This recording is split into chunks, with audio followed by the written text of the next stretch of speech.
The Graveyard That Calls. You main character Lucas Chapter 1. The First Call. On a dark and quiet night, Lucas was returning from his night shift at the restaurant. As always, he passed by the Graveyard of Strangers, an old, eerie cemetery on the edge of town. It was abandoned, rarely visited even in daylight. While walking, he suddenly stopped when he heard a faint whisper calling his name. Lucas. Lucas. He turned around. No one was there. His body trembled and he swallowed hard. He tried convincing himself it was his imagination, but the voice was clear, as if it came from beneath the ground. He quickened his pace toward home, heart pounding like a war drum. Chapter 2. The Forgotten Grave. The next day, Lucas couldn't shake the whispers from his mind. A strange feeling told him something in the cemetery wanted something from him.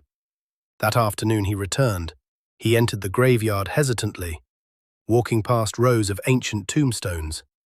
Suddenly he stopped in front of a small, neglected grave, barely visible under dirt and dry weeds. He blew on the stone to read the inscription. Lucas M. 1995-2025. The blood froze in his veins. He was born in 1995, but he wasn't dead. At least not yet. Chapter 3. The Nightmares Begin. That night, the nightmares began. He saw himself standing at his own grave, digging with his bare hands, soil pouring over his face like he was being buried alive. He heard a voice, his own, or something like it, say, "It's time, come back to me." He woke up gasping, drenched in sweat. But the real terror had just begun. Chapter 4. The Childhood Friend. Lucas decided to tell his only friend, Ian, about what was happening. Ian worked in the archive department at the library and had a deep interest in local legends. Ian listened carefully, then said, "There's an old legend in our town about something called the Buried Double. The story goes that some people are born with a spiritual twin, and if that twin is buried alive, it will one day search for its real body to reclaim it." Lucas stared at him in disbelief. "You mean there's another version of me buried there?" Ian nodded slowly. "Maybe." Chapter 5. Who's in the Grave? Lucas and Ian went to the town archives and searched through records. After hours of digging, they found an old file about a baby named Lucas Morton, who disappeared in 1995, just days after being born. The child was later buried in the cemetery, but there was no confirmation of death. Could that child be him? Chapter 6. Midnight Call.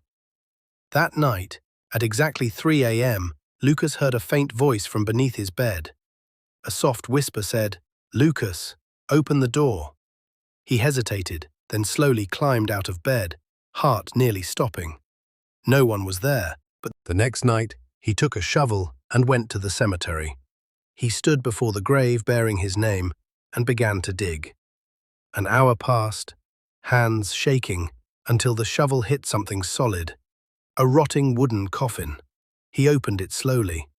Inside was a decaying body, and it looked exactly like him. Chapter 8. A Body Without a Soul. Suddenly, a black shadow emerged from the corpse, taking on Lucas's form. It spoke in a hollow voice. "I was buried alive. You took my place. Now I'm taking it back." The shadow lunged at Lucas, merging into his body. Lucas screamed and collapsed to the ground, unconscious. Chapter 9. The Replacement Body. Lucas woke up the next morning in a strange bed. He looked around, unfamiliar with his surroundings. He rushed to his home, but his mother didn't recognize him. He looked in the mirror, and the face staring back wasn't his. His voice had changed. He was gone from every family photo. He was now a spirit, lost. And his body was now occupied by the thing from the grave. Chapter 10. The Silence of the Graveyard. Days later, a new grave appeared in the cemetery. Lucas G. 1995-2025. Everyone who walked by it heard a faint whisper rising from the earth. "Lucas, Lucas." The story begins again, waiting for the next body. The end.